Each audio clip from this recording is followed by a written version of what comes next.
ఆయన మర్మం తెలియజేస్తున్నాడు. దీనివల్ల మనం ఎందుకు మరి మనము అసలు దేవుడు అంటే తెలియదు, ఆత్మీయులు అంటే ఎవరో తెలియదు, లోకానుసారులు ఎలా ఉంటారో మనకి తెలియదు. మనం ఎందుకు చెప్పుకోవాలి రహస్యాలు?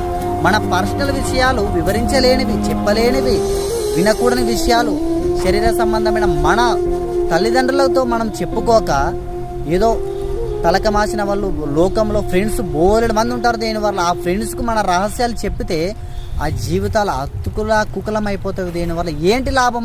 దానివల్ల యేసుక్రీస్తు వారే ఆయన మర్మం, ఆయన యందు భయము భక్తి కలిగిన వారికి తెలియజేయాలనుకున్న ఆయన మరి మనం ఎందుకు లోకంలో ఉన్న వాళ్ళకి మన పర్సనల్ విషయాలు చెప్పుకుంటున్నాం? మన తల్లిదండ్రులకు చెప్పుకోవచ్చు కదా. మన తల్లిదండ్రులకు చెప్తే ఏమైనా తప్పైతే సరిదిద్దుతారు, ఖండిస్తారు. ఒకవేళ కరెక్ట్ అయితే మనల్ని కరెక్ట్ వేలో నడిపిస్తారు దీనివల్ల.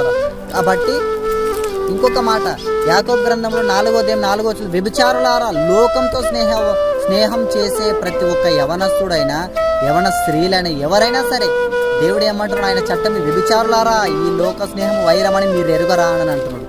కాబట్టి దేవుని యందు భయము భక్తి కలిగి మీ రహస్యాలను లోక సంబంధులతో చెప్పుకోకుండా దేవుని సంబంధమైన ఆత్మీయ వ్యక్తులతో, ఒక ఆత్మీయ విశ్వాసికులతో మీ రహస్యాలను పంచుకోవలసిందిగా ప్రభు పేరిట మనవి చేసి నా మాటలు ముగిస్తున్నాను.